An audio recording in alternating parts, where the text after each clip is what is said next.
You become a part in the body of Christ. நீங்க கிறிஸ்துவின் சரீரத்துல ஒரு பங்கா ஒரு பாட்டா நீங்க மாறுறீங்க. ஓகே, ஒரு அவயமாக நீங்க மாறுகிறீங்க. நல்லா பாருங்க, கர்த்தர் சபையை ஒரு சரீரமா எண்ணுகிறார். He seeing the church as a body.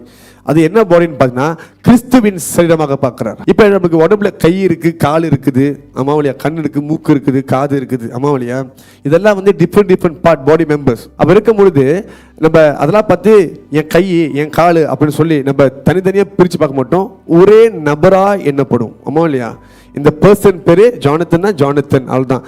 இது ஜானத்தனோட கை, ஜானத்தனோட கால் அப்படின்னு சொல்லி நம்ம இந்த கை அங்கே பார்த்தேன், கால் அங்கே பார்த்து சொல்ல மாட்டோம், அவரை நம்ம அங்கே பார்த்தோம் அப்படின்னு சொல்லுவோம். அப்படின்னா ஒரே சரீரம், we become one body. அப்போ நீங்கள் ரட்சிக்க தான் தெரியும். நாங்கள் தீர்க்க தரிசனமாக கொண்டு வர செய்திகள் அது உங்களுக்கு பொருந்தும், உங்களுக்கு புரியும். இதுக்கு பேசுகிறாருன்னா உங்களை உடைக்கிறதுக்கு இல்லை, உங்களை உருவாக்குறதுக்கு.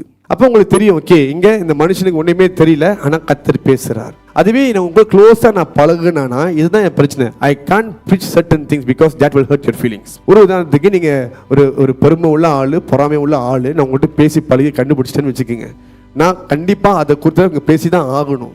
ஓ என்னை தாக்குறாரு, அதுக்கு நான் சொல்லாமல் இருக்க முடியுமா? சொல்லி தானே ஆகணும். இப்போ நான் உங்கள்கிட்ட ரொம்ப நெருங்கி பழகலை, ஒரு அளவாக ஹாய் பாய் பிரைஸ் லார்ட் அப்படின்னு இருக்கிறேன்னா இங்கே ஆண்டவர் உங்களோட காரியத்தை இங்கே பேசுவார்.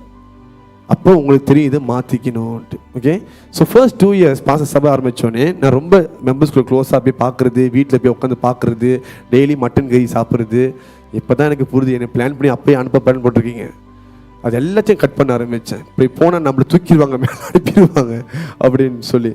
அப்போ பார்த்து, ஏன்னா அவங்க கூட ஒரு க்ளோஸில் இருக்கணும். ஆனால் இதனால் என்ன பாதிப்பு வந்துச்சுன்னா என் ஜெப வாழ்க்கை ரொம்ப அசிங்கப்பட்டுருச்சு.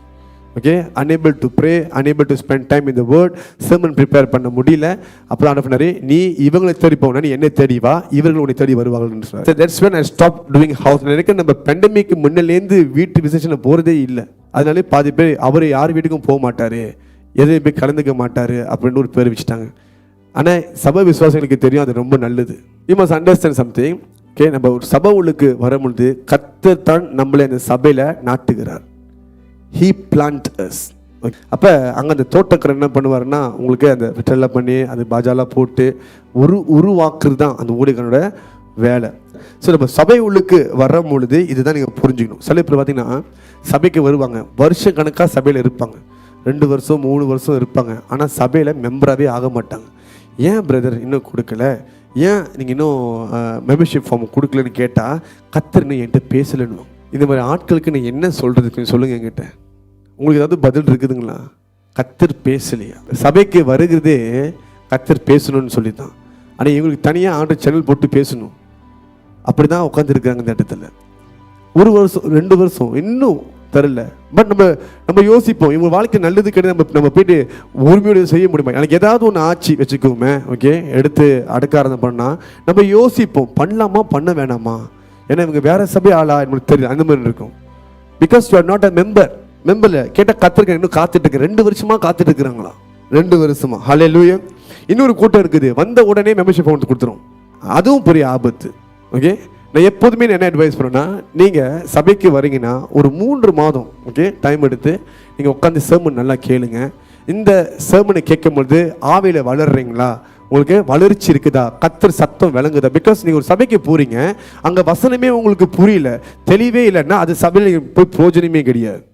உங்களுக்கு தெளிவாக அந்த காரியம் புரியணும். அப்போ ஒரு 3 மாதம் டைம் எடுத்து ஓகே ஆவியில் வளர்றீங்களா, விடுதலையை பெறுகிறீங்களா, சுகத்தை நீங்கள் பெறுகிறீங்களா, உங்கள் வாழ்க்கையில் ஒரு பிரேக் த்ரூ பார்க்க முடியுதா, ஓகே ஒரு மாற்றங்களை பார்க்க முடியுதா, முன்னே இருந்தபோது உங்கள் வாழ்க்கை இருக்கா, இதெல்லாம் நல்லா ஆராய்ந்து பார்த்துட்டு 3 மாதம் கழித்து நீங்கள் அப்போ ஒரு முடிவு எடுத்து நீங்கள் மெம்பர் ஆகலாம். இங்கே இருக்க எல்லாத்துக்கும் தெரியும், இதான் நான் சொன்ன வெயிட் ஃபார் 3 months ஃபர்ஸ்ட். 3 மாதம் வெயிட் பண்ணிவிட்டு அப்புறம் கொடுங்க. ஏன்னா எந்த ஆத்மா எடுத்தோன்னே மெம்பர்ஷிப் கொடுக்குதோ அது மறுவறுமை காண போயிடும். Hallelujah. You must take your time and pray. ஜெபிச்சு தான் நீங்கள் இந்த சபைக்கு நீங்கள் கமிட் ஆக முடியும். ஏன் நம்ம ஒரு சபையில் மெம்பராக ஆகணும்? ஒரு சரீரத்தில் நல்லது கெட்டதோ அது எல்லாமே அந்த ஒரு சரீரம் ஃபுல்லாக கடந்து போகும்.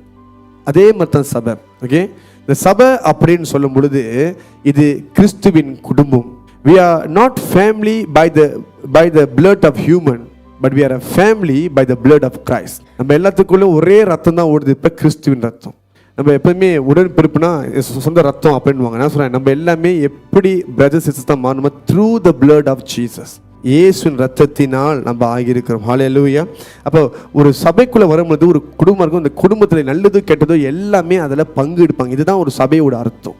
நீ என்ன வேணாலும் கோத்ரூ பண்ண, எனக்கு என்ன அப்படின்னு இல்லாமல் நம்மளுக்கு ஒருத்தருக்குள்ள அந்த அன்பு இருந்தே ஆகணும், நம்ம புரிஞ்சுக்கணும். இதுதான் ஒரு சரீரம் அப்படின்னு சொல்லுவாங்க. அப்போ அதே போல் ஒரு சபையில் நீங்கள் கமிட் பண்ணும் பொழுது அந்த சபையில் இருக்கிற எல்லா வாக்கு தத்துவமும் ஆசீர்வாதமும் உங்களுக்கு வந்து சேரும். ஓகே, நீ கேட்கலாம், மெம்பர்ஷிப் ஃபார்ம் இல்லாமல் நம்ம சர்ச்சுக்கு வர முடியாதா? ஓகே, ரொம்ப சிம்பிள். பாருங்கள், நீங்கள் சபைக்கு போகிறீங்கன்னா நான் முதல்ல சொன்னது போல் நல்லது கெட்டதெல்லாம் பார்க்குறதா இருந்தால் முதல்ல நீங்கள் யாருன்னு எனக்கு தெரியணும்.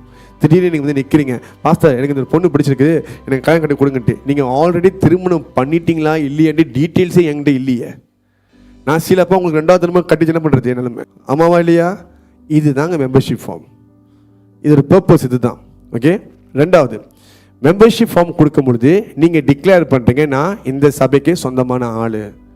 ஓகே, பண்ணுறீங்க. ரொம்ப சிம்பிள். ஒரு கப்புள்ஸ் இருக்கிறாங்க.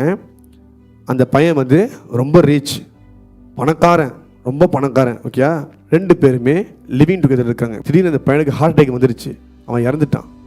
இப்போ அந்த பொண்ணும் இத்தனை வருஷமாக அவன் கூடவே இருந்துருச்சு. ஓகே, அவன் சொத்தில் அவன் அதுக்கு பங்கு போகுமா? அது உரிமையோடு போய்ட்டு என் புருஷனே நீ போயிட்டேன்னு சொல்லி அழுக முடியுமா? முடியாது. ஊரே பார்க்கும், நீ எப்போ மனைவி ஆகணும்னு கேட்கும். கரெக்டாக இல்லையா? அப்போ எந்த ஒரு லீகலான பிளெஸ்ஸிங் இல்லை. அதவே திருமணம் பண்ணியிருக்கிறாங்க, இதே காரியம் நடக்குது, இறந்துட்டாருன்னு வச்சுக்கோங்க, சொல்லவே தேவையில்ல, அங்கே இருக்க எல்லா சொத்துக்கு பங்கும் வந்து சேர்ந்துடும். உரிமையோட என் கணவன் இறந்துட்டாருன்னு சொல்லி அழுக முடியும். சபையில் அங்கத்தினராக ஆகினா தான் சபையோட வாக்கு தத்துவமும் தயவையும் கிருபையும் இரக்கத்தையும் பெற்றுக்கொள்ள முடியும். இவ்வளோ தெளிவாக உங்களுக்கு நான் புரிய வைக்கிறதுக்கு யோசிச்சு அவசியமா? கர்த்தருக்கு நன்றி இந்த ஞானத்திற்காக. This is what you should understand. You must be a member to have your legal authority in the realm of the spirit. Hallelujah. அதனால தான் அப்படி பார்த்தா இல்லை பசங்க எங்கள் மனசுக்கு தெரியும் இந்த சபைக்கு போகிறோம் அப்படின்ட்டு. அப்படி தேவன் அப்படியா உங்களை பார்த்தார்னா உங்களை முழுக்க ஞானஸ்தானத்துக்கு கொண்டு போயிருக்க மாட்டார். ஏன் 4 பேருக்கு முன்பாக தண்ணியில் முழுக்க மொழி வரும்? It's a public declaration that we are a Christian, we are no longer an unbeliever. பப்ளிக்காக டிக்ளேர் பண்ணுறோம், நாங்கள் இன்றைய ஒரு விசுவாசியாக இருக்கிறோம், நம்ம அவிசுவாசி கிடையாது, கர்த்தருடைய பிள்ளையாக மாற்றப்பட்டிருக்கிறோம் அப்படின்னு சொல்லி. அதனால தான் நீங்கள் பார்த்தீங்கன்னா சில பேருக்கு இந்த பேப்டிசம் எடுக்கிறதுக்கு முன்பாக பயங்கர போராட்டமாக இருக்கும். அந்த ஆவியை சொல்லும், நான் போக விட மாட்டேன், இது எனக்கு சொந்தமானது, நான் ஞானஸ்தானம் எடுக்க விட மாட்டேன். ஏன்னா அதுக்கு தெரியும், ஞானஸ்தானம் எடுத்துட்டா லீகலி ஸ்பிரிச்சுவலி லீகலாக that soul belong to God ஆயிரும். ஸோ இந்த விஷயம் ரொம்ப இம்பார்ட்டன்ட். ஓகே, நம்ம மனசை நியமிக்க தெரியுமா, நான் இந்த சபையில் ஒரு அங்கத்தினர் மாற போகிறேன்ட்டு. It's a decision that you make through God. அதான் ரொம்ப கேர்ஃபுல். நீங்கள் இப்போ தான் வரீங்கன்னா ஒரு 3 months வெயிட் பண்ணுங்கள். 2 வருஷமாக இங்கேயே இருக்கிறீங்கன்னா நல்ல முடிவு எடுங்கன்றேன். 2 வருஷமாக இங்கேயே இருக்கிறீங்கன்னா நல்ல ஒரு முடிவு எடுங்கன்றேன். ஓகே, ஆனால் இப்போ தான் வரீங்கன்னா ஒரு 3 months அவசரம் இல்லை, நல்லா நிதானமாக உட்காந்து பாருங்கள். பிகாஸ் 4 பக்கமும் பார்க்கணும், எல்லா ஏங்கிலையும் பார்க்கணும். கண்ணுக்கு தெரியுதுலாம் நல்லா இருக்க மாதிரி இருக்கும், கடைசியாக பார்த்தா வேறு பிரச்சனை இருக்கும். ஆமாவா இல்லையா? I mean very honest to you about this. Okay, நான் வருகிற எல்லா மெம்பர்ஸ்க்கும் இதை நான் சொல்லுவேன். வேறு சபை தெரியும் அதான் சொல்லுவேன், அங்கேயே போய் ஒரு 3 மாதம் வெயிட் பண்ணுங்கன்ட்டு. ஆனால் வாழ்நாள் முழுதும் இங்கே 3 மாதம் அங்கே 3 மாதம் அப்படியே உட்காந்திங்கன்னா அவ்வளோதான். The most important, the leading of the Holy Spirit.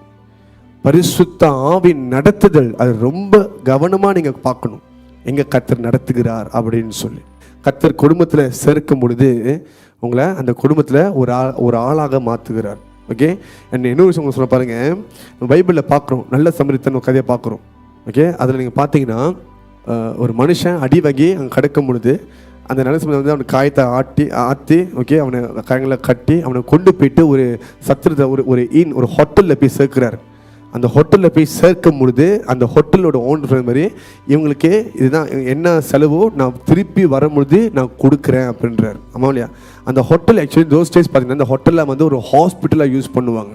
Okay, சபை இன்னைக்கு ஹாஸ்பிட்டலுக்கு சமமாக இருக்குது. இங்கே வர்ற எல்லா ஆத்மாக்கும் ஆவியில் ஏதாவது ஒரு வியாதி இருக்கும், பலவீனங்கள் இருக்கும். ஆமாம் இல்லையா? அந்த ஹோட்டல் கீப்பர் அப்படின்னு சொல்லும்போது அதான் சபை போதுகர். சபை போதுகிற இடத்துல இப்போ உங்களுக்கு தேவையான செலவு நான் கொடுத்துருக்கேன், உன்ட்டு 2 coins கொடுத்துருக்கேன், நான் மறுபடியும் வருவேன், என் 2வது வரையில் மறுபடியும் நான் வருவேன், நீ இவங்களுக்கு செய்ததுக்கான எல்லா காரணத்தையும் உனக்கு நான் பலன் அழைப்புன்னு சொல்லிட்டு போகிறார். அந்த பாயிண்ட் என்னன்னா, அந்த அடி வாங்கின மனுஷனை கொண்டு வந்து சேர்த்தது யாரு தெரியுமா? இயேசு தான் சேர்த்திருக்கிறார். ஸோ நம்மளா சபைக்குள்ளே வர கிடையாது, கர்த்தர் நம்மளை கொண்டு வந்து நாட்டுகிறார். God is planting us in the church. So we don't have the right by ourselves to uproot ourselves. நம்ம வேறு பிடிங்கிற நம்மளுக்கு உரிமை இல்லை. ஹல்லேலூயா. ஸோ இதை தான் சொல்கிறேன், பரிசுத்த ஆவி உங்களை நடத்துவார் அப்படின்றேன்.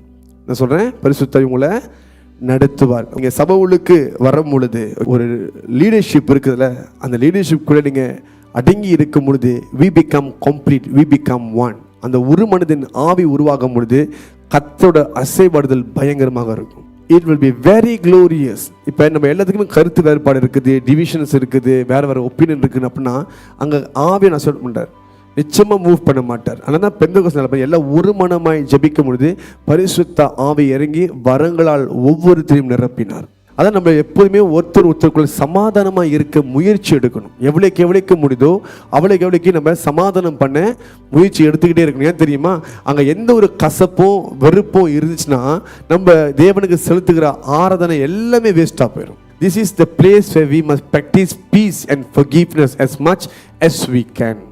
முடிஞ்ச அளவுக்கு அதிகமாக. ஸோ உங்கள் லீடர்ஸ் உங்களை ஃபாலோ அப் பண்ணுறாங்களா, அவங்கள க்ரீஃப் பண்ண. சில பேர் ஐயோ இது வரை சும்மா ஃபோன் அடித்து உயிரை வாங்குது, ஏன் வரலன்னு சொல்லிட்டு அப்படிலாம் நீங்கள் வீட்டில் பேசுறது பரிசுத்தாவிக்கு விளங்கி இருக்குது. அதை தான் இங்கே இன்டெரக்டாக ஆண்டு சொல்கிறாரு போலுக்கு. சும்மா ஃபோன் அடித்து உயிரை வாங்குறாங்க, ஃபாலோ பண்ணுறாங்கன்ட்டு. நல்லா யோசிச்சு பாருங்கள். நீங்கள் வீட்டில் தனியாக இருக்கிறீங்க, உங்கள் கூட யாருமே இல்லை, ஓகே, அந்த நேரத்தில் நீங்கள் வியாதியில் படுத்திருக்கீங்க, ஏதாவது தேவை இருக்கும், நடக்க முடியலன்னா கரெக்டாக இந்த லீடர் உங்களுக்கு கால் பண்ணும் பொழுது உங்களை குறித்து விசாரிக்க முடியும். உங்களுடைய தேவைகளை ஏதோ நம்ம பார்த்து நம்மளால முடிஞ்சது செய்ய முடியும். ஆமாம் இல்லையா? ஃபோனே அடிக்கன்னா என்ன, அந்த சர்ச் யாருமே ஃபோனே அடிக்க மாட்டான்னு கேட்குறீங்க, அடித்தா ஏன் அடித்து உயிரை வாங்குறான்னு கேட்குறீங்க. நாங்கள் என்ன தாங்க செய்கிறது சொல்லுங்கள் நீங்களே, எனக்கு புரியல. ஃபோன் அடித்தா சும்மா ஃபோன் கேட்குறாங்கன்னு கேட்குறீங்க. சரி, அடிக்காமல் இருந்தால் கொஞ்சம் கூட கண்டுக்க மாட்டாங்க, இந்த சபையில் அன்பு இல்லைன்றீங்க. உங்களுக்கு தெரியுமா, ஒரு பாஸ்டராக இருக்கும் போது உங்களுக்கு புரியும் இது எவ்வளோ கஷ்டம்ன்ட்டு. எல்லாத்துக்கும் ஒரு குறை இருக்கும், ஒருத்தவங்க இப்படின்னு ஒருத்தவங்க அப்படின்னுவாங்க. நம்மளை மாற்றிக்கல இந்த காரியத்தில். உங்கள் சர்ச்சில் இருக்கிற லீடர்ஸ் உங்களுக்கு கால் பண்ணி ஃபாலோ அப் பண்ணுறாங்கன்னா பரவாயில்ல, உங்கள் ஆத்மா மேலே அக்கறையோடு கேட்குறாங்க. ஏன்னா உங்கள் ஆத்மாவுக்கு அவங்க கணக்கு கொடுத்தாகணும். Church leaders must give an account for your souls.